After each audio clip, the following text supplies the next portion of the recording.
Abbas anaknya datang ke majelis ilmu. Anak saya harus ngintip Nabi sejak berangkat dari tempat. Anaknya Amr, lihat Amr bin As, Abdullah bin Amr bin As. Anaknya Abbas, tahu kemudian hadis, tahu tafsir. Anaknya Umar, ngintip-ngintip Nabi, tahu juga hadis. Anak saya mesti tambah hadis plus fikih. Maka sejak kecil diajarkan langsung hadis fikih, hadis fikih, hadis fikih. Usia 9 tahun udah minta ke bapaknya, "Pak, saya pengen nikah karena saya sudah hafal bab nikah." Kalau orang akalnya sehat, kalau orang pintar, perhatikan baik-baik. Orang pintar itu pasti akan memilih yang paling prioritas. Ini orang biasa ngasih warisan, direbutin. Kenapa Nabi yang super, Nabi yang istimewa ngasih warisan, nggak pada direbutin? Ini ada warisan Nabi, namanya ilmu. Orang yang dapat ilmu disebut dengan alim, jamaknya ulama. Kata Nabi, ulama itu pewaris saya. Saya nggak wariskan uang, saya nggak wariskan harta, dinar dan dirham. Saya wariskan ilmu, ambil itu. Ketika ilmu itu diambil, maka Allah akan angkat derajatnya. Quran surah ke-58 ayat 11. Yarfa'illahu alladhina amanu minkum walladhina utul ilma darajat. Allah akan angkat derajat orang-orang beriman plus Allah memberikan tambahan derajat pada orang-orang yang mendapatkan tambahan pengetahuan. Dia orang berilmu itu ketika dia naik status jadi ulama, alim, dekat dengan Allah, pewaris Nabi, Allah angkat derajatnya. Begitu derajat diangkat, angkat derajatnya, maka dia akan mendapatkan perlakuan istimewa lebih daripada hamba biasa. Silakan cek. Ingat ya, kalau Anda diangkat derajat oleh manusia, belum tentu manusia lain mengenal Anda. Anda disanjung oleh orang tanah kusir, orang tanah suci, belum tentu kenal Anda. Silakan. Ana Saiful min Bendi tanah kusir. Tanah kusir kata orang Arab. Ya kenal. Tanah kusir. Silakan. Jangankan tanah suci ya, tanah abang yang nggak kenal itu kan. Anda pindah lagi nggak ada yang angkat. Tapi kalau Allah angkat derajat Anda, siapa yang tidak menyanjung Anda? Silakan cek. Melewati zamannya masih dikenal. Silakan. Anda kenal Umar bin Khattab? Kenal. Padahal mimpi aja nggak pernah ketemu. Lihat aja enggak, kenal tuh. Udah lewat 15 abad. Beliau bukan Nabi, bukan Rasul, tapi sekarang masih dikenang. Ali bin Abi Thalib dikenang. Sekarang kita ambil yang bukan sahabat. Al-Imam Syafi'i, Al-Imam Abu Hanifah, Imam Malik, Imam Ahmad, bukan kalangan sahabat. Dikenal sampai sekarang. Ar-Rafi'i dikenal. Orang-orang soleh dikenal. Bahkan yang hidup kemudian, yang baru wafat beberapa masa lalu masih dikenal. Syekh Utsaimin, Syekh Muhammad Nasruddin Al-Albani misalnya dikenal. Profesor Wahbah Az-Zuhaili dikenal. Ya orang-orang mengetahuinya, diangkat oleh Allah. Kalau sudah diangkat, sudah nggak ada yang bisa menolaknya. Ya jangankan kawan, lawan pun menuliskannya. Tanyakan pada orang-orang di barat, tahu Umar nggak? Tahu. Mereka tahu tuh. Ibnu Sina, Al-Kindi, Al-Farabi, Al-Ghazali, Al-Khawarizmi, dan sebagainya dikenal oleh mereka. Bahkan karya mereka dijadikan rujukan di Eropa. Silakan cek Ibnu Sina, Avicenna, dipakai karyanya sekarang. Ibnu Rusdi jadikan rujukan sekarang. Siapa mereka? Orang-orang yang bukan sekedar mendekat kepada Allah lewat ibadahnya, tapi mereka disiapkan jadi ulama di masa depan. Rumus ini ketika turun ayat jadi sampaikan, kemudian dipraktekkan bagaimana cara mengejarnya, maka para sahabat sebagian dari mereka menyiapkan keturunannya menjadi ulama di masa depan. Siapa di antara mereka? Ada yang laki-laki seperti Abbas paman Nabi, seperti Umar sahabat Nabi, seperti Amr bin As sahabat Nabi. Mereka menyiapkan anaknya, mesti ada di antara anak saya yang menjadi ulama yang dekat dengan Allah Subhanahu wa taala. Bahkan ada perempuan single parent, namanya Malika. Suaminya sudah meninggal dunia. Begitu melihat peluang ini, langsung menyiapkan anaknya namanya Anas mesti dekat dengan Nabi sallallahu alaihi wasallam. Dia mesti menjadi alim, ulama dekat dengan Allah. Apa yang terjadi? Perhatikan baik-baik nih.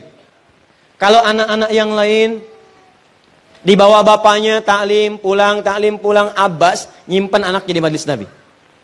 Abbas paman Nabi, saya nggak bisa nih ikut terus majelis Nabi, saya punya kesibukan, saya kerja, saya bisnis, tapi saya belajar weekend, saya ke tempat Nabi. Apa yang terjadi? Nabi wafat, hafal 200 hadis. Bayangkan, paman Nabi, pengusaha, kaya, hartanya banyak, masih sempat datang ke taklim. Nabi meninggal, hafal 200 hadis. Paman Nabi. Antum paman Nabi bukan, sahabat Nabi bukan, tetangga Nabi bukan, kerabat Nabi bukan. Bayangkan, sibuk apa antum? Sekaya apa? Antum dengan Abbas masih kaya Abbas radhiyallahu ta'ala anhu. Surga Abbas ada jaminan, antum belum ada. Abbas hafal 200 hadis. Antum hafal berapa hadis? Enggak, coba kita renungkan itu teman-teman. Coba tanyakan kembali. Tapi yang paling dahsyat itu cara berpikirnya begini. Saya cuma hafal 200 nih. Saya hafal sedikit-sedikit, cuma sepekan datang. Anak saya mesti lebih daripada saya. Dia harus mendapatkan yang lebih daripada saya. Bapaknya itu pengusaha, Pak, orang kaya. Tapi beliau mengerti anak saya akan dapat rezeki lebih cepat daripada saya. Dia dapat, saya dapat bagiannya. Perhatikan. Maka beliau investasikan anaknya Abdullah untuk ikut di majlis Nabi. Titipkan di majlis Nabi. Berangkat bapaknya, dia tetap belajar. Belajar. Nabi wafat, bapaknya hafal 200 hadis, Abbas, anaknya Abdullah hafal 2000 hadis. Dan usianya masih 13 tahun. Hafal 2000 hadis. Nah, rumusnya apa? Rumusnya dalam ilmu hadis, kalau ada seorang ayah, bahkan ibu, ya, perhatikan, orang tua mendidik anaknya sampai kemudian anaknya bagus, tahu hadis dan seterusnya, meriwayatkan, maka nama anaknya akan dihilangkan. Nama bapaknya disebutkan. Makanya ketika Abdullah anak laki-lakinya Abbas hafal hadis, diriwayatkan oleh orang setelahnya, maka Abdullahnya dihapus. Disebutkan inisialnya anak laki-laki. Diturunkan bapaknya. Bapaknya namanya Abbas. Anak laki-laki bahasa Arabnya Ibnu. Ibnun anak laki-laki. Maka dikenal Ibnu Abbas, Ibnu Abbas, Ibnu Abbas. Nama aslinya Abdullah. Abdullah bin Abbas. Bin itu singkatan dari Ibnun, disingkat bin. Bin itu anak laki-laki, anak laki-lakinya Abbas. Ibnu Abbas itu anak laki-lakinya Abbas. Nama aslinya Abdullah.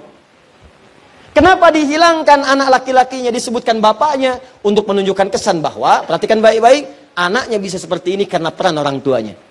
Yang kedua, ingin menunjukkan isyarat, begitu hadis ini diriwayatkan, dipelajari oleh orang-orang, maka bukan cuma Abdullah yang dapat, bapaknya pun kebagian dapat dari pahala yang telah dapatkan anaknya. Bayangkan, bukan cuma dunia, rezeki akhiratnya pun dapat. Begitu anak yang dapat pahala, bapaknya kebagian di situ. Perhatikan baik-baik. Sekarang berapa banyak orang yang mengaji hadisnya Abdullah bin Abbas radhiyallahu ta'ala anhuma. Umar bin Khattab, saya pengen lebih daripada Abbas. Abbas anaknya datang ke majelis ilmu. Anak saya harus ngintip Nabi sejak berangkat dari tempatnya. Bikin beliau rumah saat di Madinah. Di depan rumahnya Nabi SAW. Dibikinkan kamar. Kamar anaknya menghadap ke arah rumah Nabi. Dibikin jendela. Jadi tahu persis. Begitu kemudian Nabi keluar rumah, sudah tahu bagaimana cara jalannya. Cara nengoknya. Seperti apa kemudian Nabi bersikap. Sampai ke majelis ilmu. Makanya anaknya Umar lebih banyak hafal hadis dibandingkan anaknya Abbas. Anaknya Abbas hafal 2000 hadis, anaknya Umar 2800 hadis. Anaknya Amr, lihat Amr bin As, Abdullah bin Amr bin As.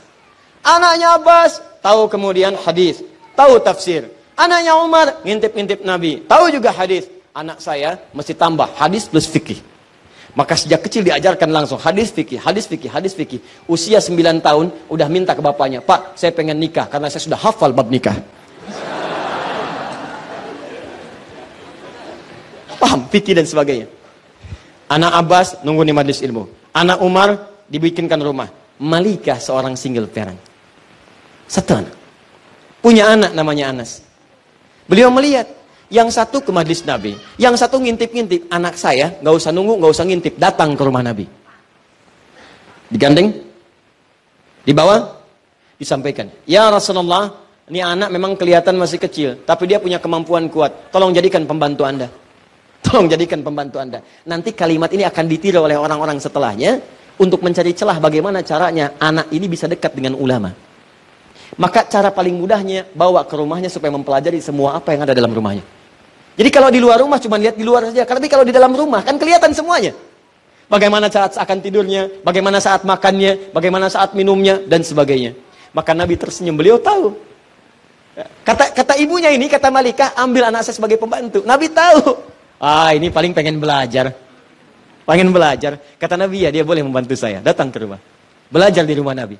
Setelah Nabi wafat, membantu Nabi wafat, maka setelah wafat itu ditanya, "Hei Anas, selama kamu membantu Nabi, apa kalimat yang paling sering didengar dari Nabi?" Kata Anas, "Tahukah kalian, selama saya membantu Rasulullah, hanya satu kalimat yang sering saya dengar dari Nabi. Ya Anas, madza akhdumuka?" Anas, apa yang bisa saya bantu? Rasulullah SAW. Anas, apa yang bisa saya bantu? Oh, kalau ada pembantu begitu enak banget ya Pak. Datang ke rumah, saya pengen jadi pembantu. Apa yang bisa saya bantu? Wah, karena semua dikerjain sendiri. Piring, selesai makan, bisa cuci. Ada yang kemudian sobek, jahit, bisa jahit sendiri itu. Ya, itu yang luar biasa. Dan Anas kemudian meriwayatkan hadis yang sangat banyak setelah peninggal Nabi SAW. Poinnya adalah, kenapa mereka berlomba mengajar itu semua? Karena ada janji yang disebutkan oleh Allah, derajatnya akan diangkat, dekat dengan Allah, dan rizkinya akan dijamin. Begitu rizki dapat, bukan cuma dunia, akhiratnya kebagian. Kalau para sahabat nggak mikirin dunia, Pak, dunia itu udah selesai. Maksud saya, mereka sudah paham, ini dapat, gak ada masalah. Yang mereka pikirkan akhirat. Makanya ketika dititipkan anaknya, investasi terbesarnya akhirat. Tapi Anda tahu nggak? Orang yang mendapatkan akhirat, udah otomatis dunianya dijamin. Itu rumusnya.